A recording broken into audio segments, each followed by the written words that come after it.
નમસ્કાર super prime time સાથે હું છું શિવાની। ગેમ ઝોનમાં અગ્નિકાંડ, રાજકોટનો ટીઆરપી ગેમ ઝોન કે જે આજકાલ દેશભરમાં ચર્ચામાં છે, ત્યારે આજની આખી ગતિવિધિ શું રહી અને કઈ કઈ રીતની ઘટનાઓ ઘટી તે વિશે આજે આપને જણાવવું છે। હું અત્યારે રાજકોટ સિવિલ હોસ્પિટલ ખાતે છું કે જ્યાં તમે પાછળ જોઈ રહ્યા છો બેરિકેડની પેલે પાર ખાસ પોલીસનો પહેરો અને પહેરાની ઓલે પાર ક્યાંક મૃતદેહોને સોંપવાની આખી પ્રક્રિયા ચાલી હતી। ખાસ તો અમે આપને દર્શાવી દઈશું કે કઈ રીતની આખી ઘટનાઓ રહી, કારણ કે આ ઘટનાએ પ્રશ્નાર્થો અનેક સર્જ્યા છે, પરંતુ તેના જવાબો અધકચરા છે અને અસમંજસ અનેક છે।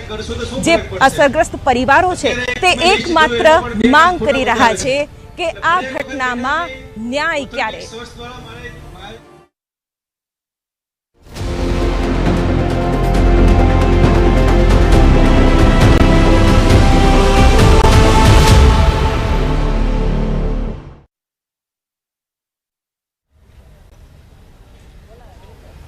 તો અગ્નિકાંડને લઈને સરકાર એક્શનમાં છે, તંત્ર પણ એક્શનમાં છે, પરંતુ જનતા જવાબ માંગે છે કે આ અંગે ન્યાયિક પ્રક્રિયા શું કરવામાં આવી।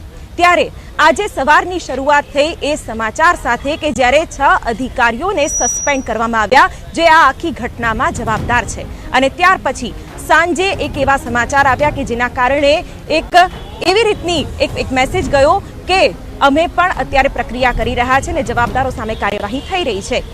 મોટા અધિકારીઓની બદલી કરવામાં આવી, જેમાં સૌથી પહેલું નામ આવ્યું રાજકોટ પોલીસ કમિશનરનું। રાજુ ભાર્ગવની બદલી કરવામાં આવી છે। આ સાથે જોઈન્ટ સીપી વિધિ ચૌધરીનું નામ પણ તેમાં સમાવિષ્ટ છે। વિધિ ચૌધરીની પણ બદલી કરવામાં આવી અને રાજકોટ મ્યુનિસિપલ કોર્પોરેશનના કમિશનર આનંદ પટેલની પણ બદલી કરવામાં આવી છે। આ ઘટનાને લઈને ક્યાંક સતત કાર્યવાહી થઈ રહી છે, અધિકારીઓ સામે પણ પગલાં લેવાઈ રહ્યા છે। તમામ વિગતો સાથે અમારા સંવાદદાતા જોડાઈ ગયા છે કિંજલ મિશ્રા।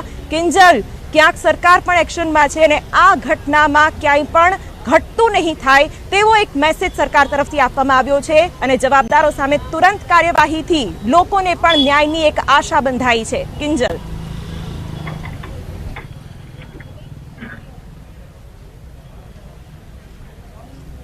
સોશિયલ મીડિયાની અંદર આવતી માહિતી સાચી જ હોય એવું કોઈએ માની લેવું નહીં।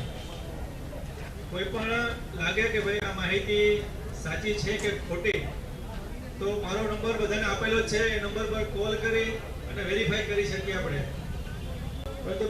ધમધમી રહ્યા છે રાજકોટમાં જે પ્રકારે અગ્નિકાંડ થયો અને જેને લઈ અને કહી શકાય કે 28 લોકોએ જીવ ગુમાવવાનો વારો આવ્યો, ત્યારે 7 જેટલા અધિકારીઓને સસ્પેન્ડ કરવામાં આવ્યા છે। આઈપીએસમાં બદલીનો દોર છે તે જોવા મળ્યો।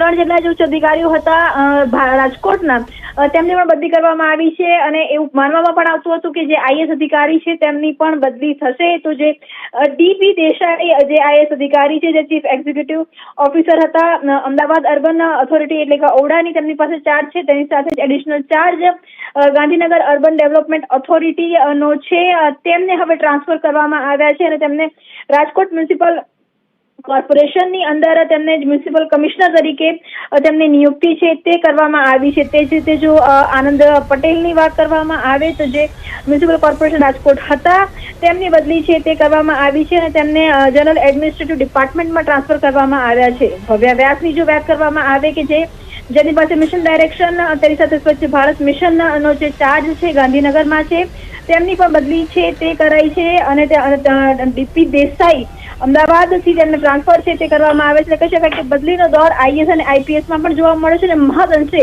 રાજકોટ આગના જે પડઘા છે તે આ બદલીના દોરમાં સ્પષ્ટતાથી જોઈ શકાય છે। બિલકુલ કિંજલ, આભાર તમામ માહિતી માટે।